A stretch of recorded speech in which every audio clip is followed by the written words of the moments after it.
And I did, when hearing about that question, think, oh no, what's he said? Because actually, anything could have come out of his mouth at the journalists that were assembled there, including words similar to as in he wouldn't like them there. And I think that's probably what goes through his head quite a lot of the time at the moment. But he seems incredibly uneasy at the moment around everything that's going on. But also I thought the pictures that were in the papers this morning, online this morning, of all the Saudi flags outside the White House, it's the as they say, the optics are all very strange. Firstly, the House of Representatives ordered the US Justice Department to release its files on Jeffrey Epstein, and the president also sat down in the White House with Mohammed bin Salman, the Crown Prince of Saudi Arabia.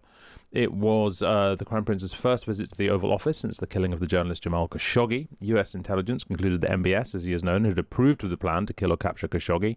But here's what Donald Trump said when asked about that. He's done a phenomenal job. You're mentioning somebody that was extremely controversial. A lot of people didn't like that gentleman that you're talking about. Whether you like him or didn't like him, things happen. But he knew nothing about it, and we can leave it at that. You don't have to embarrass our guest by asking a question like that. Ben, even by Trump's standards of shaping the reality in which he exists, this is pretty remarkable. Well, in the last couple of days, his answers to journalists have been incredibly fraught. We had the incident on Air Force One where he told a Bloomberg reporter, quiet piggy, when asking about Epstein and the release of the files. He said to a journalist from ABC that she was a terrible person, a terrible reporter, and I have nothing to do with Jeffrey Epstein. And I did, when hearing about that question, think, oh no, what's he said? Because actually, anything could have come out of his mouth at the journalists that were assembled there, including words similar to as in he wouldn't like them there. And I think that's probably what goes through his head quite a lot of the time at the moment. But he seems incredibly uneasy at the moment around everything that's going on. But also I thought the pictures that were in the papers this morning, online this morning, of all the Saudi flags outside the White House, it's the as they say, the optics are all very strange. Yeah, well, I mean, and you wonder if he's finally in a territory where he starts updating his own base. He's famed for that thing that he said about how he could shoot somebody on Fifth Avenue and his supporters would still love him. But you wonder, whether his sort of like his flip-flopping over Epstein, we don't know what will come out in the files, if anything, but also that closeness to the Saudis. That there's a very complicated relationship the United States has with the Saudis that goes back to 9/11, to Osama bin Laden. Joe Biden got hauled over the coals for, I think he fist bumped at MBS at one point, and that was like enough for a week of bad press. To have Donald Trump basically sitting there saying, don't talk about the murder. I mean, there's got to be a point where even his biggest fans start to think this isn't what we voted for. No, it's really strange, and that sort of cozy loving. You see the pictures of them there in the White House, everyone sort of sitting around smiling in the Oval Office. It's all particularly weird, and you can tell as well that it plays into absolutely everything that MBS loves. He'll have been delighted to hear Trump say, "Don't embarrass our guest that way." It sort of plays up to everything that he wants to be on the world stage. We're still presiding with an iron fist over a country where there's huge issues about free speech, women's rights, and also obviously the murder of that journalist. And to say that there were a lot of, Trump to say that there were a lot of people that didn't like him is quite remarkable. Yeah, I mean, look, but as ever with Trump, will it lead to anything? Probably not. Let's move on and let's talk about defence. There's a troubling report from the Commons Defence Committee this morning which says the UK lacks a plan to defend itself and its overseas territories from military attack. The Defence Secretary John Healey is talking today about moving the UK to a state of war-fighting readiness, including building new munitions and drone factories. He's been giving a press conference at Downing Street this morning. Let's hear a bit of that. He issued a warning to Moscow about one of its spy ships. My message to Russia and to Putin is this. We see you. We know what you're doing. And if the Yantar travels south this week, we are ready.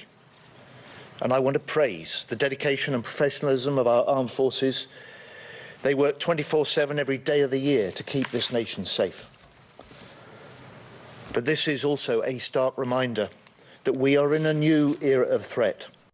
Ben, two issues there. One being, of course, the sort of moving towards warfighting readiness, but the other being that rather damning report from the Commons Defence Committee, basically saying that, for all our talk over the last couple of years, should push come to shove, we're not up to it.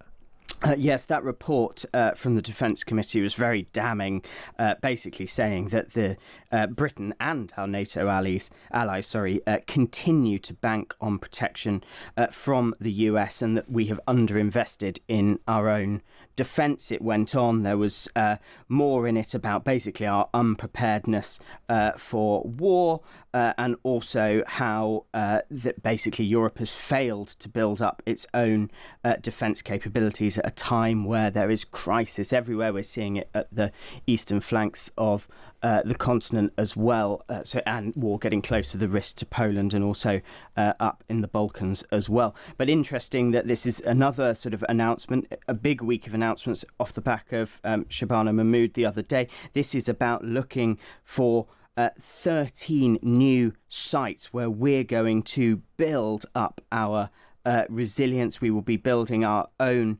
explosives for what the government says is the first time in a generation.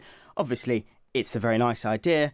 There will be people who are wondering where those sites are. 13 counties have been identified, but actually, how long's all this going to take? Yeah, well, exactly. It's hardly going to be ready in a couple of weeks. Let's speak now to the foreign policy expert and research fellow at King's College London Centre for War Studies, Sophia Gaston. Sophia, good morning.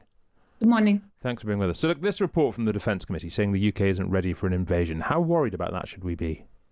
Extremely worried. I'm very glad that this report is out in the open. It's part of the Defence Committee's inquiry into the UK's contribution to European security.